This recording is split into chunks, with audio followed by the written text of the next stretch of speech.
Rage. Sing, O Muse, of the rage of Achilles, of Peleus' son, murderous, man-killer, fated to die. Sing of the rage that cost the Achaeans so many good men and sent so many vital, hearty souls down to the dreary house of death. The Iliad by Homer, Book 1, Line 1. They drew the vessel ashore, high and dry upon the sands, set her strong props beneath her, and went their ways to their own tents and ships. But Achilles stayed at his ships and nursed his anger. He went not to the honorable assembly, and sallied not forth to fight, but gnawed at his own heart, pining for battle and the war cry. Book 1, line 485 to 490. Now when Pharaoh heard this thing, he sought to slay Moses. But Moses fled from the face of Pharaoh and dwelt in the land of Midian. Exodus chapter 2, verse 15. And it came to pass in process of time that the king of Egypt died, and the children of Israel sighed by reason of the bondage, and they cried, and their cry came up unto God by reason of the bondage.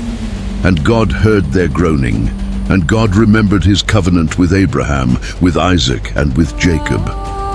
Exodus chapter 2, verses 23 through 24.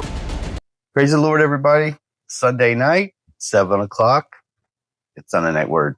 This book is so foundational in the Western canon and the ideas that we espouse. There's a lot of subjects in this book laid out that we just take for this is part of culture. But in the Greek society and pre-Greek society, there was these oral traditions that these bards would come and they would tell these stories, and everybody in the cities would know pretty much the background of these ideas. But these men were celebrated. When one came into your town, it was a days long event, and everyone would gather to hear these stories. And through these oral traditions, they weren't written down.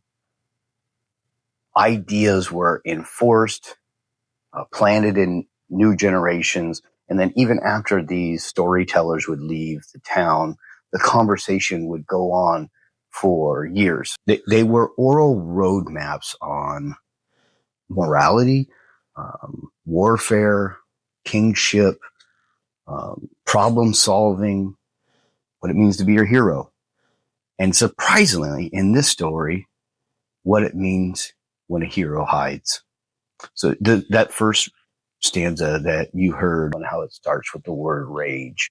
And in my first reading of this, I did assume that the Achaeans must be Achilles' enemy, because it sees speak of the rage and the sons of the Achilles, the good men that went down to death because of the rage of Achilles. And I knew Achilles was a great warrior. And I knew the Achaeans must be his enemies. Well, you only get a couple verses down from there and you realize that it's the opposite of that. It's speaking of these men that went down to death's door, were Achilles' brothers, his fellow soldiers. These people were his countrymen. And so the very opening stanza kind of preps you for there's a morality in this story. Of the greatest warrior of the Greeks was Achilles, this great and the greatest of warriors of that time. And the story starts off with a moral, is that you're going to read in this story about the greatest warrior's rage that pulled him away from the battle, and the lives that were lost because a hero decided to hide. Then you read 400 some lines in, and it says that as the men were going to assembly and as they were going out into battle, and this is a 10-year long battle. And Achilles, it says he stayed at the tents and gnawed at his own heart. He was enraged. He was angry. He felt mistreated. But Achilles was certainly treated unfairly by our standard. He was wounded. He was offended. He felt he was treated unfairly. And so he says, not me. You guys figure it out on your own. And many men, in that very first line, it tells you, lost their lives because a hero decided to hide because he was offended. And I remember reading that, really kind of getting the gist of what this epic poem was about. And instantly I thought of Moses. I thought of a sermon, actually, that I can say it is one of those handful of sermons that changed my life. And I'll try to put a link to it in the comments. It's by a man named Jeff Arnold. And it's time to come out of the cave. And I had heard that sermon 20 years ago when I was first coming into the church and kind of dealing with finding out where I fit in. And I remember that was a sermon that me, like many others, if you've heard that, or if you click this link that I'll try to put in there and you listen, it's going to affect you. The idea that Moses too, wanting to do something virtuous, like Achilles, being a great man of valor, wanted to deliver his people. Moses committed a murder. There was abuse upon one of his countrymen by Egyptians. He killed, he murdered, he hid, and he expected his people to celebrate him, and it was the opposite.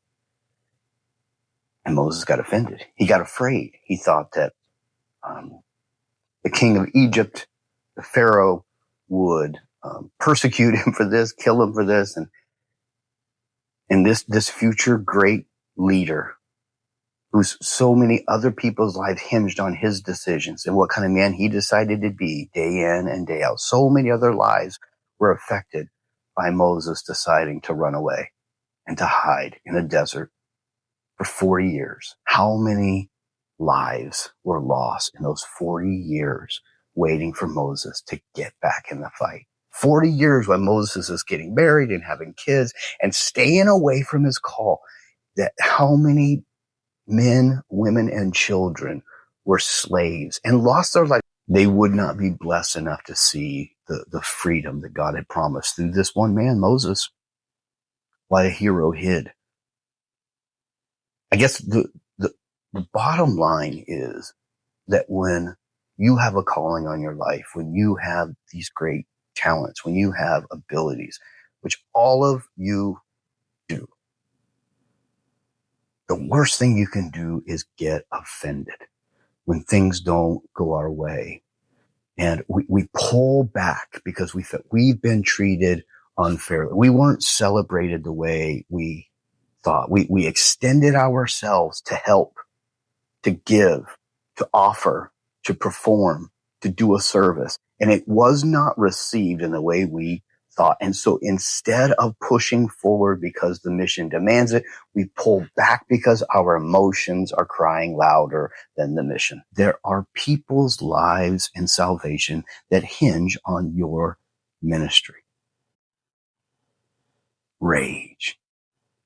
It says, tell the story of the Achaeans that went down the death door because of Achilles' rage. Moses, 40 years. And there's another king and you that I can mention that you see. It's really not the hero hiding that pays the cost. It's those people that were entrusted to us. Wives, our husbands, our children, our loved ones, our family, our church members, our co-workers. They suffer. David. In 2 Samuel, I'll put it up. It says, in the spring when kings go to battle, David stayed home. It was hiding from, but I can tell you from personal experience, and maybe you can identify this as well. Things don't just happen overnight. They don't just happen instantly like that in my mind and heart. There's this slow degrading of a mission, of a value, of something that we feel very passionately about. It's usually not overnight that flame dwindles. It's a slow starvation. And I imagine something was going on with David, and he decided in the spring, in the time that kings go to battle, David stayed back. He should have been engaged. He should have been doing. He should have been protecting. He's the king. He was the man that a whole nation was looking at to do the right thing, regardless if it felt comfortable with him, regardless if he wanted a break, regardless, he just wanted to take the spring off. You know the story. Sin. And we see in this story, when a king stayed back from battle, when a hero hid, the domino effect of lives that were affected by this decision. And it affected the people on the radius of the king, of David, more than it affected. Now, David ended up losing a child because of this. But there's another scripture where it describes where now he is plotting the murder of Bathsheba's husband, Uriah the Hittite, because Bathsheba is with child, and David is trying to cover up what happened when he was hiding. Achilles lost his like a best friend that you could get, because he went out to war in Achilles' armor. He tried to take the place of the king. Moses lost. How many lives were lost because a king hid? And in this case, not only was the child lost of Bathsheba's, and it was not just Uriah that was set up for failure. Good men, family men, fathers, husbands, put them with them, men that weren't afraid for the battle, and then pull back. Uriah wasn't the only one that died that day. Uriah was with good men. It says men of valor. And when the people of the city came out to war with them, they were defeated. What about the nameless? What about those men of valor that surrounded and died with Uriah that day to hide a sin from when a hero hid? What about their wives? We don't know their names. We just know they were men of valor, but they died that day. What about their children? What about their mom and dad to receive that, to know that your son died today? And to know the truth. The only reason they die is because a hero hid. It's not enough to be a hero. It's not enough to be a talented person. It's not enough to have a great voice or a great mind or a physical strength or a serving spirit if at times of offense we pull back. And I think if anything, this demonstrates offenses will come. You will be treated unfairly. You will not always be celebrated. The good deeds that you do will not always be noticed, and at times when they are noticed, they will not be applauded. They might be criticized. How many lives will be affected by the times that we sit and cross our arms and hide in a cave and say, and you guys do this on your own? It's not about you. About your family, about those people that believe in you, people that trust in you, those people that are waiting for you to be the man or woman that God has called you to be. And this is a biblical example. They truly do hang in the balance. This is God's economy. He puts great power in the hands of men. There are going to be times when you're going to be broke, physically, financially, spiritually. But it's not about us. It's about that domino effect, this collateral damage of what happens when a hero hides. You've watched this video this long because you know somewhere inside you're supposed to be doing something. You're supposed to be doing something. And whatever reason is between you and that thing, I can promise you it's not enough. There are people waiting for you to be the person God has asked you to be. And this video is to encourage you to do just that. Get up.